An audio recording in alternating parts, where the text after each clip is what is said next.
Hello दोस्तों। आज हम देखने वाले हैं 10वीं क्लास के वृत्त से संबंधित क्षेत्रफल एक चैप्टर है जो 12 नंबर में है। उसी चैप्टर का पहला क्वेश्चन को देखने जा रहे हैं। ठीक है, जैसे कि क्वेश्चन दिया हुआ है कि दो वृत्तों की त्रिज्याएं क्रमशः 19 और 9 सेंटीमीटर है। उस वृत्त की त्रिज्या ज्ञात करें जिसकी परिधि इन दोनों वृत्तों की परिधियों के योग के बराबर है। ठीक है, तो सारे सारे के सारे क्वेश्चन बनाने से पहले हमारा पहला काम ये होना चाहिए कि क्वेश्चन को खूब ध्यान से पढ़ेंगे। जितना ही ध्यान से पढ़ेंगे तो उसका आंसर उतना ही अच्छे तरीक़े से और आसानी से हमें प्राप्त हो जाएगी। चलिए देखते हैं आंसर को। तो ये रहा क्वेश्चन, उसके बाद में हम यहाँ पे इसका आंसर करते हैं। ठीक है, तो सबसे पहले यहाँ पर दिया हुआ है कि दो वृत्तों की त्रिज्याएं दे दी गई है, यानी कि पहले वृत्त की त्रिज्या, यानी कि इसको हम मान लेते हैं R1 जो है, R1 कितना दिया हुआ है 19 सेंटीमीटर दिया हुआ है। ठीक है, उसके बाद में फिर यहाँ पर जो दूसरी वृत्त है उस वृत्त की त्रिज्या कितनी दे दी गई है 9 सेंटीमीटर, यानी कि इसको हम मान ले रहे हैं R2 बराबर कितना हो जाएगा 9 सेंटीमीटर। और फिर हमें ये बोला है कि उस वृत्त की त्रिज्या ज्ञात करिए, यानी कि हमें कोई तीसरा वृत्त का त्रिज्या ज्ञात करना है, यानी कि उसके लिए हमें यहाँ पे R3 कर लेना होगा। ठीक है, यहीं R3 हमें निकालना है।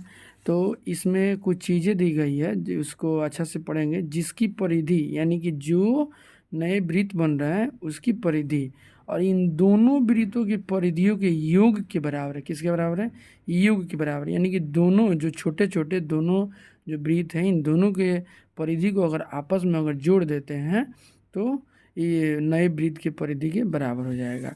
सबसे पहले हम सबको मालूम होना चाहिए कि वृत्त का परिधि का फार्मूला जो है क्या होता है।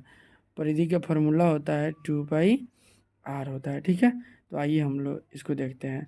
तो हमें नए वृत्त का जो परिधि है उसका भी हम लिख लेते हैं। जैसे अगर ये हमें निकालना है R3 निकालना है तो इतना बराबर हो जाएगा, किसके बराबर हो जाएगा? अब ये दोनों वृत्तों के जो छोटे छोटे दो 19 सेंटीमीटर और जो 9 सेंटीमीटर वाले हैं इन दोनों के परिधि को जोड़ देना है। तो इसके लिए भी फार्मूला का इस्तेमाल तो वही होगा, जैसे 2πr1 और 2πr2 होगा।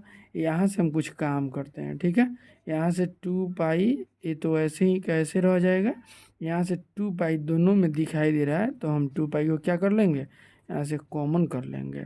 तो जब कॉमन लेंगे यहाँ से तो ये R1 और R2 बच जाएगा।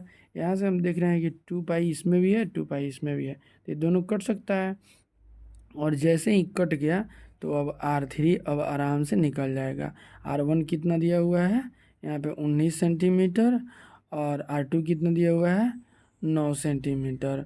अब इस प्रकार हम अब R3 जो है नए वृत्त की त्रिज्या जो है निकाल सकते हैं। तो 19 और 9 28 हो जाएगा। यही क्या आपका आंसर निकल के आ गया।